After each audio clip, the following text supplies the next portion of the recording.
Assalamualaikum warahmatullahi wabarakatuh. Salam sejahtera untuk kita semua. Mari kita panjatkan puji syukur kita kepada Tuhan Yang Maha Esa. Semoga dalam masa pandemi COVID-19 kita tetap dalam kondisi sehat walafiat. Perkenalkan, nama saya Razak Maulana, biasa dipanggil Razak, Zak atau Jak. Saya adalah salah satu mahasiswa Universitas Pembangunan Jaya, jurusan Ilmu Komunikasi angkatan 2020. Sebelumnya sungguh aneh rasanya mengikuti lomba public speaking tetapi publiknya tidak ada di depan saya. Dan mungkin Anda juga merasa aneh harus menilai melalui layar monitor Anda. Namun saya harap semoga itu semua bukan menjadi sebuah penghalang untuk tetap produktif di masa pandemi COVID-19.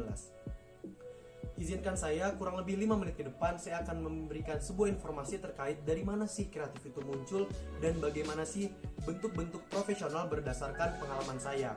Kreatif.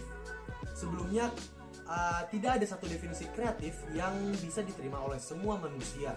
Karena apa? Tentunya kreatifnya saya dengan kreatifnya Anda tentunya berbeda. Kreatifnya seorang musisi dengan kreatifnya seorang seniman tentunya berbeda.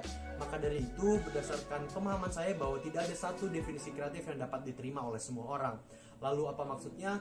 Maksudnya adalah Anda perlu tahu di mana posisi Anda sekarang supaya definisi kreatif itu tadi bisa lebih terarah dan Anda lebih jelas harus melakukan apa. Raditya Dika, salah satu influencer ternama, pernah mengatakan bahwa kreativitas muncul dari sebuah keresahan.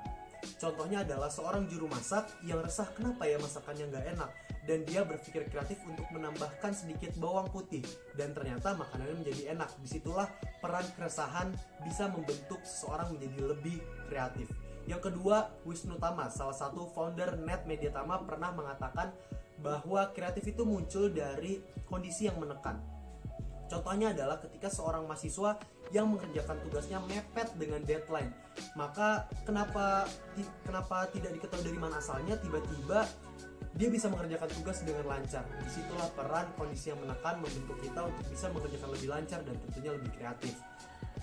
Yang ketiga, salah satu founder dari Muda Cuma Sekali bernama Ogut pernah mengatakan bahwa kreativitas itu muncul dari referensi yang banyak dalam otak kita.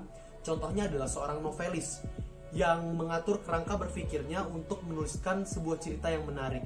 Melalui banyak pengalaman sebelumnya, melalui pemikirannya, dia mampu mengarang sebuah cerita yang menarik, baik itu fiksi maupun non-fiksi ya. Bentuk-bentuk profesional. Banyak sekali bentuk-bentuk profesional, tapi saya rangkum menjadi 3 bentuk profesional berdasarkan pengalaman saya, dan di sini saya akan menjadi contoh supaya Anda lebih paham. Yang pertama adalah mampu mengatur skala prioritas. Saya adalah seorang mahasiswa dan saya juga adalah seorang pelatih bola basket.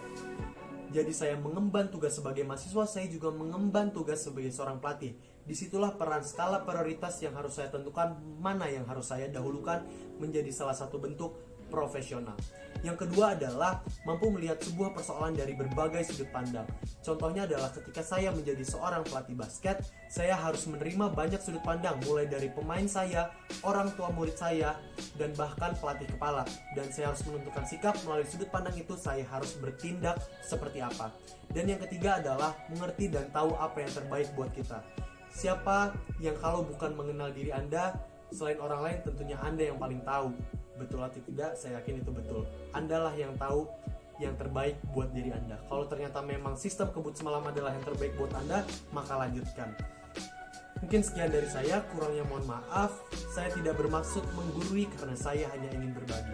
Wassalamualaikum warahmatullahi wabarakatuh.